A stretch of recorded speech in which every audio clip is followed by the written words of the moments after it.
Doar să spui că vrei să reciclezi nu este de ajuns. V-am spus care sunt avantajele arhitecturii pe 800 de volți și mulți dintre voi mi-ați spus în comentarii că momentan acestea nu se resimt cu adevărat. Aveți dreptate. Pentru mașinile electrice, limita nu este autonomia, limita este puterea de încărcare. Excelent, peste 600 de km și ce ați alege voi? Și nu spuneți Model Y până nu ați condus una. Cu unele minusuri ale unor mașini poți să trăiești, dar de unele lucruri te vei lovi în fiecare zi când vei conduce mașina. Ca orice om am și eu fixurile mele, unii au probleme cu motoarele diesel, alții cu motoarele electrice, eu am o problemă cu suspensiile mașinilor. Fotojurnalist auto au spus, o să fie distractiv, au spus. O să te distrezi ca Richard Hammond, James May și Jeremy Clarkson au spus. Cam astea erau ideile din capul meu când m-am apucat de meseria asta prin 2011. Dar pe lângă părțile foarte distractive pe care le știți cu toții, faptul că pot să conduc cele mai noi mașini din lume, să călătoresc în locuri exotice, să le testez și așa mai departe, există și părți mai puțin bune. Vara tocmai s-a terminat și pare că toamna a intrat în România cu toată forța ei, pentru că astăzi suntem în 10 septembrie și plouă de rupe. Se pare că s-a terminat distracția față de alți ani în care temperaturile pozitive și vremea bună țineau până aproape de Crăciun. Nu-i nimic, improvizăm, asta e situația. Dacă e ceva în meseria asta pe care nu poți să controlezi, este algoritmul YouTube. Vă așteptați să zic vremea, nu? Și pe locul 2, vremea. Pentru algoritm o să vă rog acum să îmi dați un subscribe, să-mi dați un like, un share pentru prietenii voștri, pentru că azi am pentru voi mașina anului în Europa. Știți care este mașina care a fost încoronată drept campioana tuturor mașinilor în Europa anul acesta? Nu știți? Renault Scenic E-Tech. Da, Renault Scenic E-Tech a câștigat anul acesta premiul Car of the Year. Și astăzi, bineînțeles, o să-l disecăm. Este a doua mea întâlnire cu E-Tech-ul. Prima a avut loc în cadrul concursului Best Electric Car în România. Acolo unde am condus mașina asta pe niște porțiuni destul de scurte, dar a fost un prim contact cu ea și am fost foarte impresionat. Ei bine, după ce a câștigat Best Electric Car în România, am vorbit cu cei de la Renault să mi-o dea și mie la un test amănunțit. Și da, am votat-o pe primul loc în cadrul Best Electric Car în fața lui Ioniq 6. V-am explicat în clipul de la Best Electric Car de ce am votat așa. Astăzi o să disecăm mașina asta, o să vorbim despre tot ce trebuie să știți despre ea, așa că stați aproape dacă sunteți interesați de cea mai bună mașină din Europa anul acesta sau Car of the Year.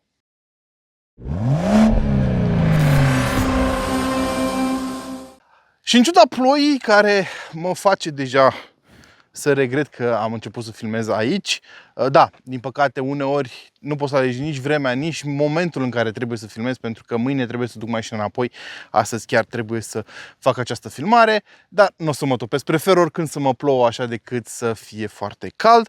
În ciuda acestor aspecte, trebuie să vă povestesc un pic despre trecutul acestei mașini, pentru că Renault Scenic, dacă sunteți fan Renault și dacă nu sunteți fan Renault, probabil știți că era un MPV până nu de mult.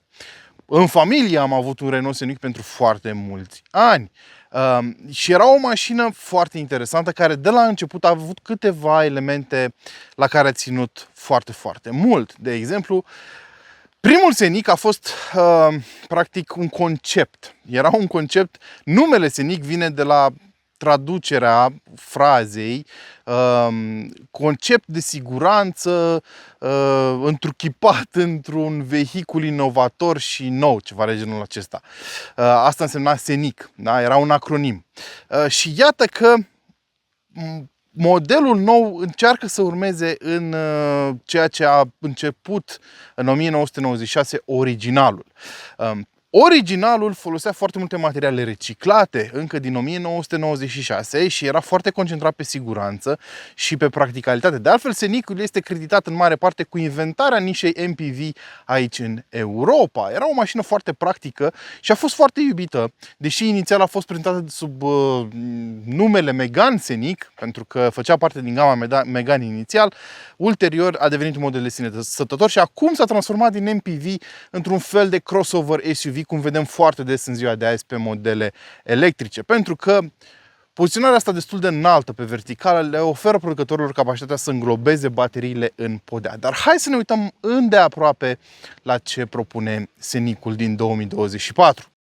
Plouă din ce în ce mai tare, așa că o să încerc să mă grăbesc. Așadar, ce este un Scenic în 2024? Este un model electric, un SUV de segment C, dacă vreți, electric, în cel mai popular segment din Europa în acest moment. Are un design în linie cu celelalte modele din gama Renault în acest moment, cu această grilă cu mici diamante în jurul ei, așa cum am văzut, cu faruri cu semnătură luminoasă, poziționată în bară, care semnătură luminoasă este practic o siglă Renault tăiată pe jumătate. Da? Deci toate elementele familiare de pe modelele Renault din 2024 sunt prezente și pe Scenic. Mașina în sine are undeva la 4 metri 47 lungime, aproape 4,5 metri și, așa cum vă spuneam, se încadrează perfect datorită dimensiunilor în segmentul C. Ca să vă faceți o idee, mașina asta rivalizează cu Peugeot E3008, pe care vi l-am prezentat acum nu foarte mult timp pe canal, cu Skoda Enyaq, cu Volkswagen ID4, cu Ford Mustang Mach-E și cu Tesla Model Y,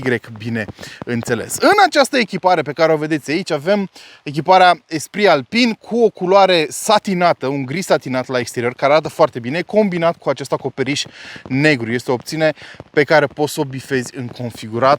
Din punct de vedere al ampatamentului vorbim de 2,78 metri, deci destul de mult pentru pasageri în cabină și pentru că mașina e făcută pe o platformă dedicată electrică, Ampere, inițial numită CMF EV, dar ulterior a devenit Ampere. O să vedeți la interior că avem o podea complet dreaptă, care, bineînțeles, încastrează și bateria de 87 de kW în cazul acesta.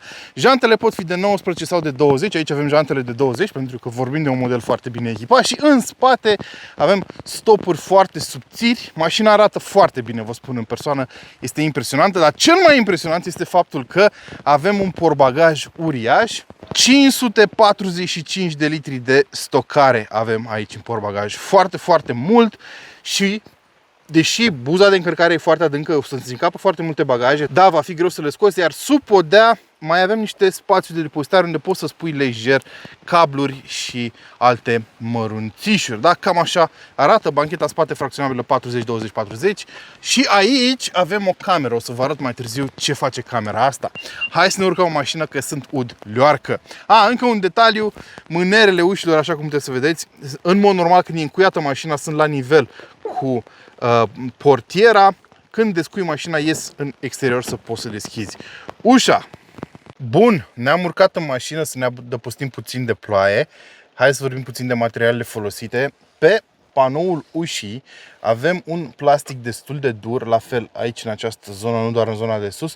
Aici, deși ai putea crede la prima vedere că ai de-a face cu un material textil, vorbim tot de plastic, dar cel puțin e o pată de culoare pe acest panou destul de negru. Aici avem piele sintetică, nicăieri în interiorul unui Scenic nu o să găsești piele naturală. Renault renunță la piele, renunță la crom în speranța de a reduce impactul asupra mediului. Mai mult decât atât, se precizează foarte clar în comunicatele celor de la Renault faptul că mașina asta, în spiritul originalului Scenic, de care vă spuneam, încearcă să aibă o amprentă cât mai mică asupra mediului și să fie cât mai sigură. În sensul acesta o să vă arăt un truc aici sub cotiera centrală foarte interesant și multe materiale din mașina asta provin din materiale reciclate la rândul lor, da? De la plasticul din interior, pe care îl vedem reciclat pe foarte multe mașini în ziua de azi, până la aluminiul folosit pentru panourile ușilor, foarte multe elemente sunt reciclate. Mai mult decât atât, mașina a fost creată astfel încât să poată fi reciclată în proporție de aproximativ 90% și asta include bateria. O chestie de care foarte multă lume nu știe, o să închid ușa, o chestie de care foarte multă lume nu știe și nu e conștientă este că doar să spui că vrei să reciclezi nu este de ajuns. Mașinile trebuie făcute astfel încât să poată fi reciclate. Există un întreg proces în partea de proiectare care trebuie să includă acest afterlife la rândul său. Adică, ce vreau să spun prin chestia asta? Degeaba ai tu o mașină pe care o faci și ulterior o duci la reciclat, dacă ea nu a fost gândită pentru a fi reciclată, nu se poate fi reciclată. Materialele, îmbinările trebuie făcute în așa fel încât să poată fi separat fiecare material de celălalt, astfel încât să fie colectat separat. Da? Aliajele trebuie făcute într-un anumit fel și așa mai departe. Iar Scenicul face chestia asta. Vă spuneam, Renault spune că este reciclabil până la 90%, inclusiv bateria care este și reparabilă. Despre asta ceva mai târziu. Și dacă toți suntem aici, cam așa, stăm cu spațiul la cap. E un cap, fără probleme, pentru că pe mașina asta avem SolarBay, soluția cu sticlă electrocromatică de care v-am mai povestit, care se deschide în diferite trepte. E o sticlă tratată special pentru a respinge radiațiile UV și a păstra pasagerii cât mai confortabil la interior, chiar și pe vreme foarte călduroasă. V-am spus în alte clipuri, pe vremea când era cald afară, acum nu foarte mult timp, că funcționează, ceea ce m-a surprins foarte mult. Mai mult decât atât, implementarea SolarBay economisește câteva kilograme, vreo 8 kg comparativ cu o trapă normală, ceea ce iarăși este un plus. Mai mult decât atât, sticla folosită aici este și ea provenită din reciclare, din alte panouri de sticlă de la mașini care au fost reciclate și implementate aici. Deci e o soluție foarte bună. Încercăm să ajungem la economia aia circulară despre care se tot vorbește, astfel încât resursele să fie cât mai eficient folosite. Revenind la panoul ușii, pe lângă faptul că nu avem piele nicăieri în mașină, avem cusături contrastante pe această piele sintetică care se simte destul de bine la atingere și avem buzunarele ușilor îmbrăcate în material textil pentru un plus de calitate. Ce face chestia asta? Pe lângă faptul că avem buzunarele în albastru, ceea ce îmi place foarte mult, că aduce o pată de culoare, reduce foarte mult vibrațiile de la orice ai putea pune aici în buzunar. Da? Deci o să ai mult mai multă liniște la interior. În ceea ce privește spațiul, la picioare am destul de mult spațiu, da? Deci puteți să observați foarte ușor aici. Nu e niciun fel de problemă față de scaunul șoferului, care este reglat în poziția mea confortabilă la condus. Spații de depozitare aici, spațiu de depozitare aici, spațiu de depozitare aici, tot ce îți trebuie. Guri de ventilație, două porturi USB Type-C și podeaua plată despre care vă vorbeam. Nu avem niciun fel de obstacol aici, totul este complet drept. Cotiera este similară cu ce am văzut pe Rafale, da? Deci avem din nou aceste suporturi de pahare ajustabile pe care poți să fixezi telefoane, tablete, ce vrei tu, cât timp ești pe drum și poți să te bucuri de un moment de liniște sau de relaxare pe drum. Avem în continuare aici zonă tapizată, două porturi USB-C, deci tot ce îți trebuie. Și cam așa arată planșa de bord. O să ne urcăm imediat în față și o să vorbim în detaliu despre tot ce trebuie să știi. Ok, hai să vorbim despre zona din față. Din păcate, nu avem nicio modificare în partea de sus în ceea ce privește materialele folosite.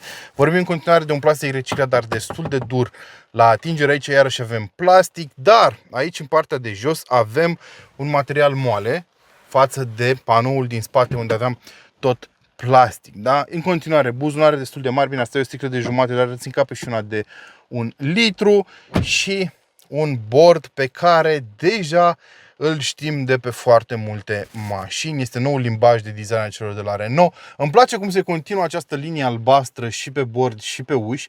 Arată foarte bine, foarte demure așa. Aici avem sistemul audio Harman Kardon, opțiune chiar și pe nivelul de echipare Esprit Alpine.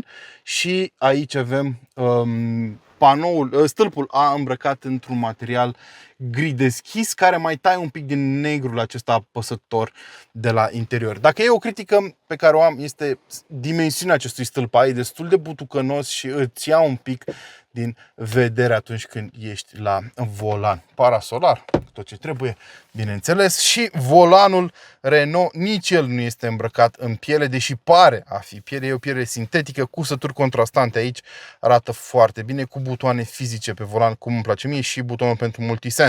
Acum, cum am spus pe mai multe modele în ultimul timp, zona de aici este un pic aglomerată pe modelele Renault. Avem aici schimbătorul de viteze sau selectorul de direcție, maneta pentru ștergătoare și acest muștiuc pentru sursele multimedia la care Renault pur și simplu nu vrea să renunțe. Dar overall, build quality e foarte bun, scaunele super confortabile, vorbim de scaunele Esprit Alpine, da? Iarăși cu material textil și piele sintetică pe lateral, se simt foarte bine. Aici avem o zonă pentru încărcarea telefonului wireless, mai jos multe zone de depozitare, suport de pahare. Acesta este configurabil, v-am mai povestit de el, poți să-l faci mai mare sau mai mic în funcție de nevoile tale.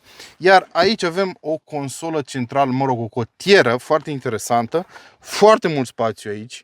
Aici avem două porturi USB, aici iarăși un spațiu de depozitare, dar ce mi s-a părut interesant este faptul că avem aici inscripția asta. Pentru că, la fel ca originalul, avem o importanță mărită pusă pe...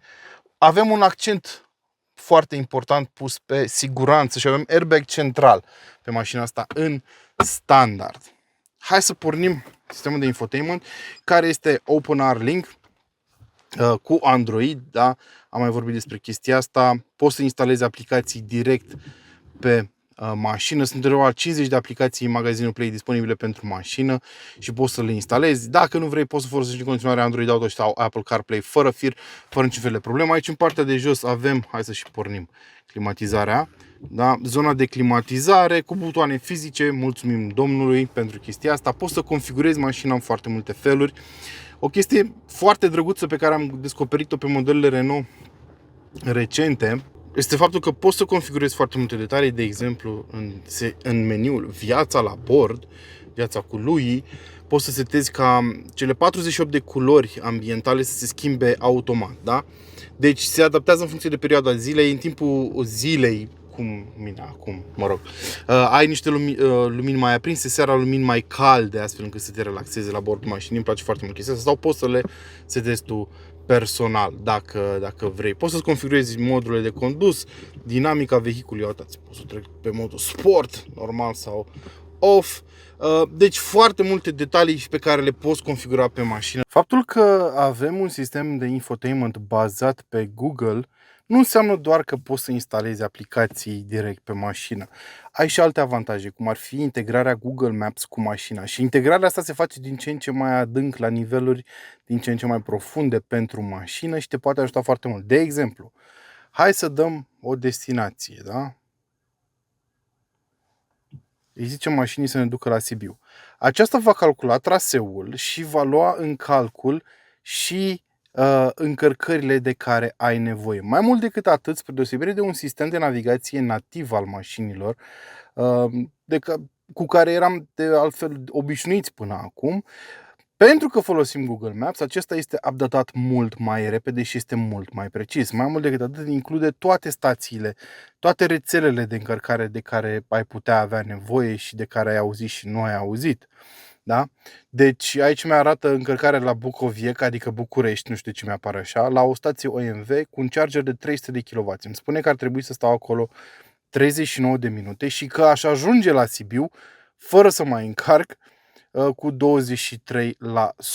Cât de interesant e chestia asta. Mai mult decât atât, cei de la Renault spun că mașina, dacă folosești navigația Google Maps integrată în sistemul multimedia, poate să se preîncălzească, să se pregătească înainte de a o conecta la o stație rapidă de genul acesta cu 300 de kW. De ce? Pentru că ai nevoie de o anumită temperatură în baterie pentru a putea să încarci cât mai repede și cât mai mult atunci când te conectezi la o astfel de stație. Deci, dacă până acum Google Maps într-adevăr îți arăta destinațiile și unde trebuie să te oprești să încarci, acum, de exemplu, pe Senic, integrarea aceasta îi permite mașinii să se pregătească automat înainte de a te opri la stație pentru astfel de evenimente. Asta mi se pare super, super fain pe modelele care folosesc astfel de sisteme. Nu e doar Renault, au și Volvo chestia asta și vor fi din ce în ce mai mulți producători care folosesc sistemul de la Google. Și îmi place și instrumentarul de bord, bineînțeles, v-am mai spus de chestia asta, arată genial și animațiile mi se par foarte reușite, informațiile afișate sunt utile, mi se pare foarte, foarte ok per total. Și ultimul lucru pe care vreau să vi-l arăt, ce am observat din momentul în care m-am urcat la volanul acestei mașini este vizibilitatea destul de slabă înspre zona din spate. Avem o lunetă destul de mică. Renault știe chestia asta, a văzut că oglinda asta este destul de mică și atunci va arăta mi acolo în portbagaj un detaliu. Da, avem cameră digitală pentru zona din spate, care te va ajuta iarăși foarte, foarte mult. Calitatea e destul de bună, dar bine, eu prefer în continuare oglinda clasică, chiar dacă vizibilitatea e redusă, o să folosesc mai mult oglinzile laterale. Hai să ne punem și la drum să vedem ce ne-a pregătit Renault pe partea de specificații tehnice. Iar eu voi testa din plin aceste funcționalități acum, în luna octombrie, pentru că de la 1 octombrie plec într-o călătorie mult visată. Voi pleca într-o călătorie în jurul Europei, să spunem, până la vestul extrem al Europei. București, Lisabona cu electrice. Nu cu o singură electrică, cu mai multe electrice. Îmi doream de foarte mult timp să fac un astfel de road trip, să traversez Europa cu mașina. Mi se pare o experiență pe care, o să o spun, deși știu că sună ingrat, toți ar trebui să o facem, toți împătimiți de mașini, să facem un road trip de ăsta cu mașina, cât încă mai există Uniunea Europeană și trecerea liberă între granițe. Da, va fi ceea ce se va numi Eurocharge, un tur organizat de Autocritica de Mircea Meșter, care până acum era în România și după ce am făcut capătul României cu mașini electrice, a venit momentul să trecem la alt nivel și să facem Europa cu mașini electrice. Deci vom porni într-un tur cu 8 mașini electrice, printre care și asta, Scenic, fix mașina asta, și vom pleca din București și vom merge până în Lisabona și retur. Va fi un tur de 16 zile în care sper eu să fac daily vlog cu fiecare porțiune, cu fiecare zonă vizitată și cu fiecare mașină, bineînțeles, și să vă povestesc din experiență cum e să traversezi Europa cu mașină electrică. Deja unii o să spună, vai, dacă tu să stați la încărcat, cât de greu o să fie, nu o să găsiți stații. Și gândiți-vă că suntem 8 mașini, nu suntem una. Una e să găsești spațiu pentru o mașină, una e să găsești spațiu pentru 8 mașini. Dar e o provocare, dar abia aștept să o fac. Așa că de la 1 octombrie stați aici pe canal pentru a vedea cum decurge acest experiment, această călătorie. Eu sunt sigur că va fi super. Așadar, ce opțiune ai dacă vrei să-ți cumperi mașina anului în Europa? Păi, 2 motorizări și 2 baterii diferite. O să pornim aerul că ne aburim deja în interiorul mașinii. Poți să-ți cumperi Scenicul cu motor de 170 de cai și baterie de 60 de kWh.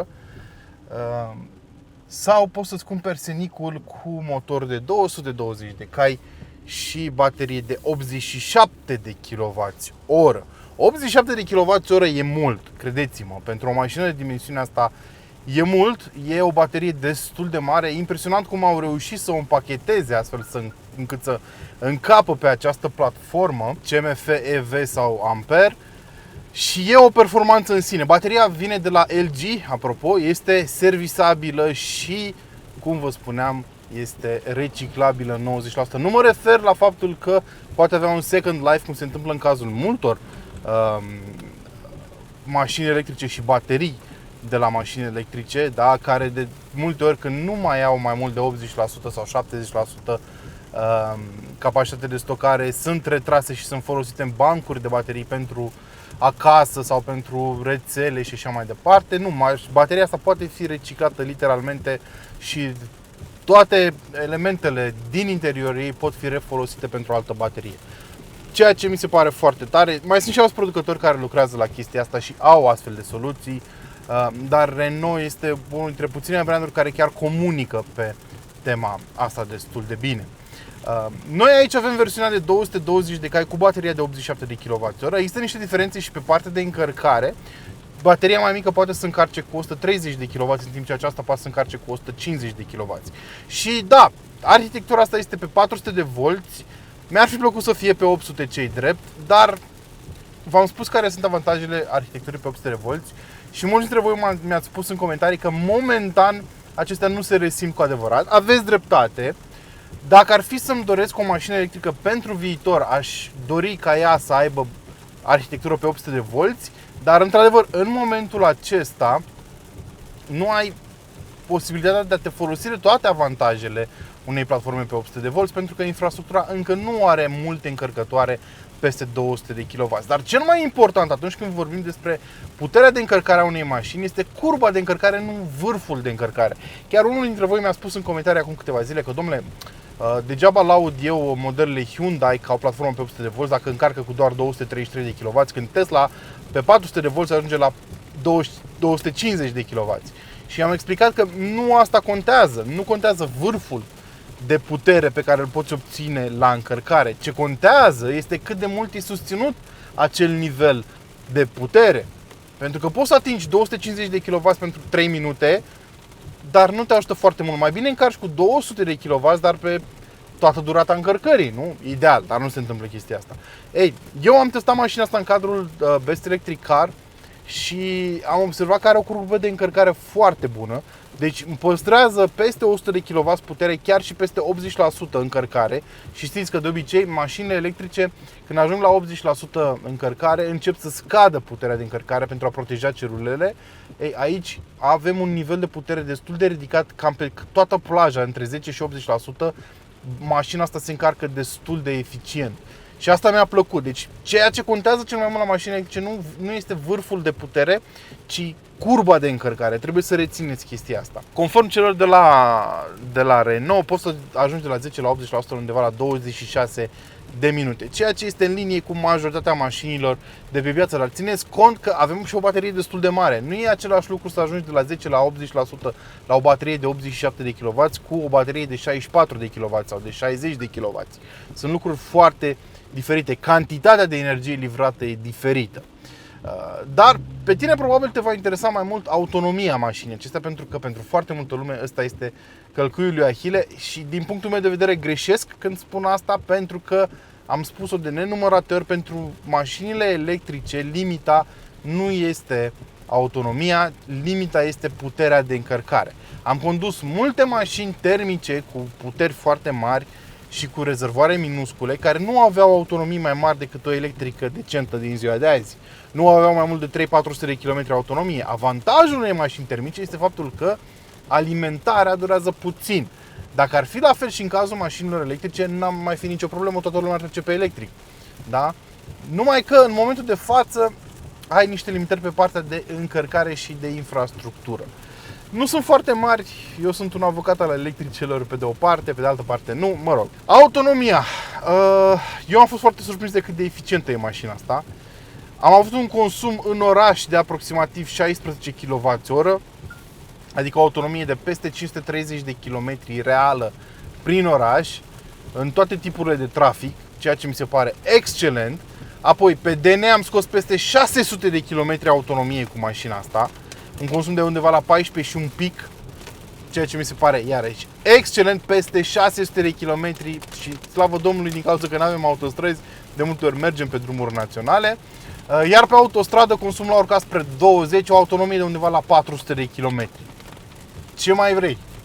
Ce mai vrei? 400 de km, oricum după 400 de km pe autostradă, oricum o să vrei să iei o pauză. Și cei de la Renault spun că dacă încarci 10 minute, mai ai 2 ore de mers pe autostradă. Zic ei. Deci dacă prinzi un fast charger, nu o să fie atât de problematică încărcarea chiar și la drumuri lungi. Din punctul meu de vedere e o mașină super eficientă. Ajută foarte mult și faptul că poți să controlezi destul de bine puterea de regenerare. Ai aici în spatele volanului două padele care îți permit să reglezi cât de puternic să frâneze regenerativ mașina. Ai 4 trepte de regenerare. Pe cea mai puțin puternică, mașina practic face coasting.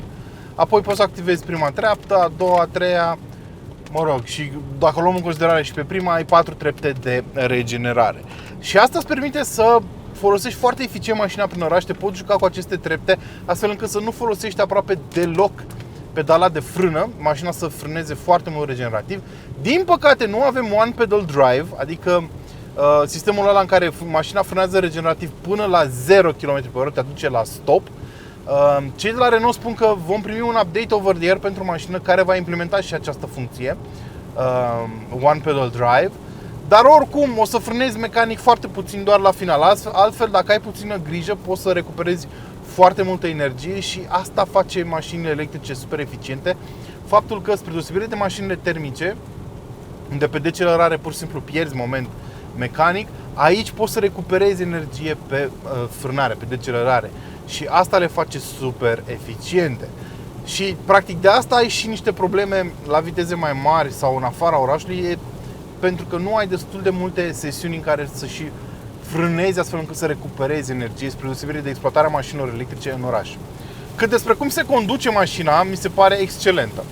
Mai ales în oraș, este clasic Renault, aș putea spune acum clasic Renault electric. Nu uitați, Renault are foarte multă experiență cu mașinile electrice, începând de la Twizy Zoe până la aceste modele, și am învățat destul de multe. De exemplu, pe mașina asta poți să-ți cumperi încărcare pe curent alternativ la 22 de kW.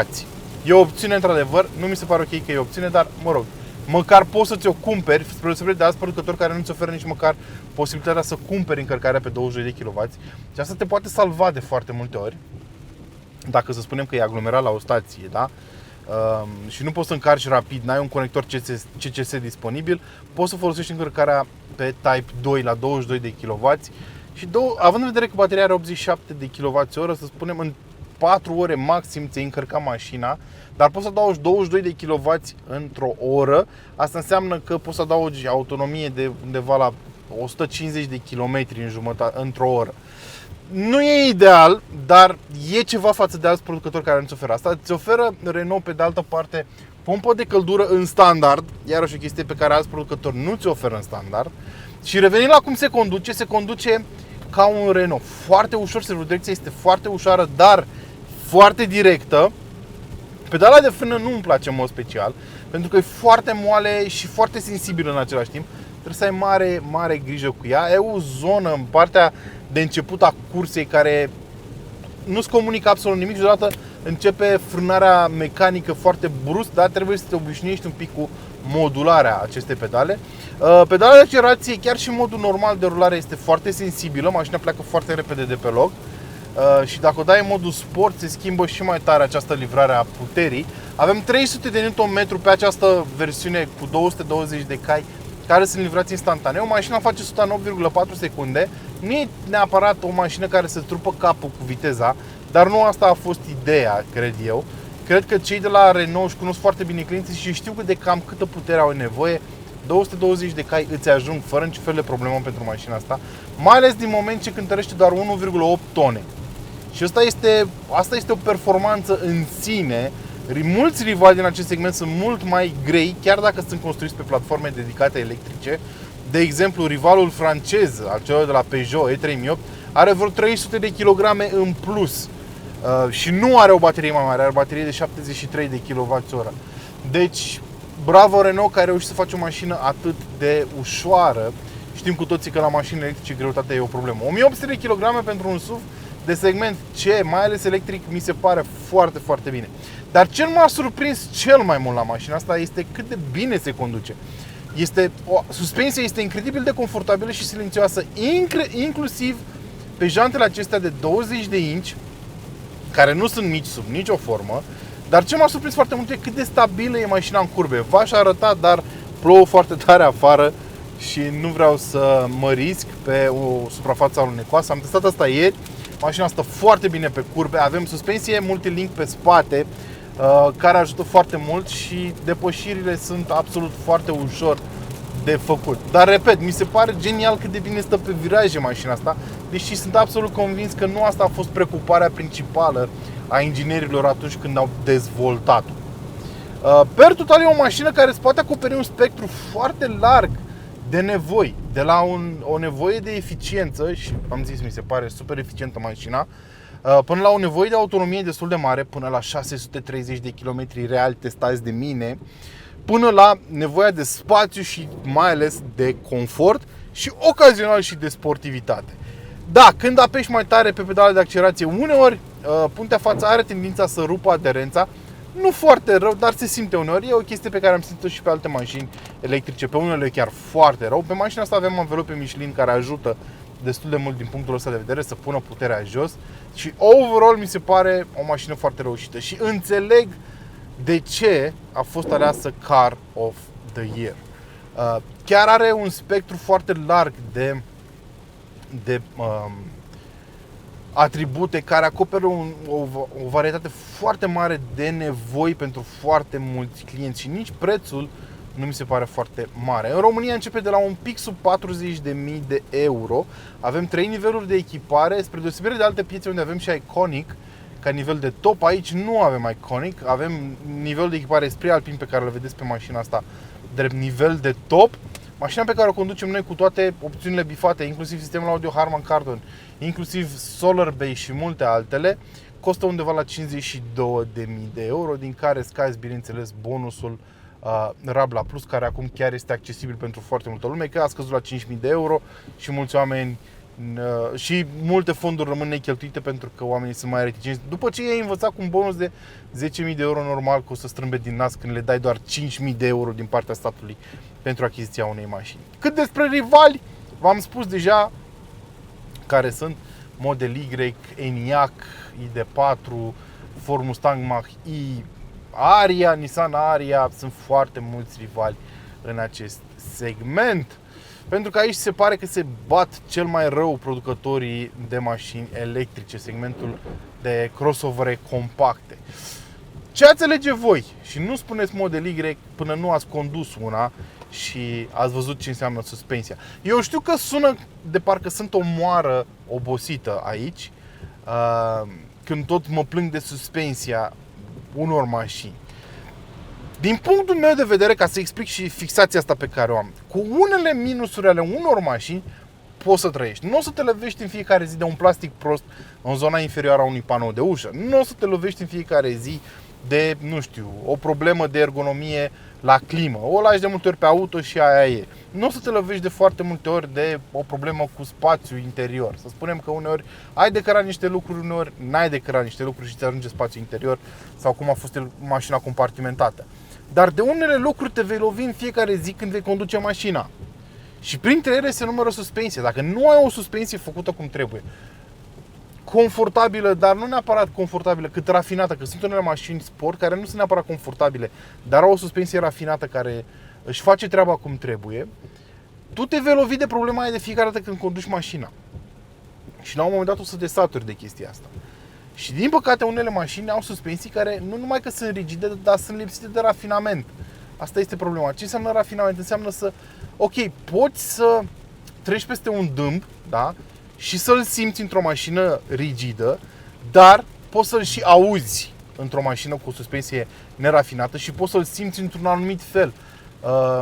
Cu o lovitură, vibrația resimțită în interior este diferită la o mașină rigidă, dar cu suspensie rafinată versus de una rigidă cu suspensie nerafinată. Trebuie să conduci foarte multe mașini ca să înțelegi despre ce vorbesc eu aici. Poate că nu mă descurc eu să explic foarte bine diferența dintre ele. Dar, mă rog, știu, ca orice om am și eu fixurile mele. Unii au probleme cu motoarele diesel, alții cu motoarele electrice. Eu am o problemă cu suspensiile mașinilor. Cam asta am avut de zis despre Scenic Car of the Year 2024. Sper că v-a plăcut clipul meu, sper că v-am oferit informații utile despre mașină și cum se simte ea. Și până data viitoare, nu uitați să vă hrăniți pasiunile, nu uitați că puteți deveni membri ai canalului pentru beneficii exclusive și nu uitați că puteți să intrați pe grupul de WhatsApp al canalului pe care îl găsiți în descrierea clipului. Până data viitoare, ceau!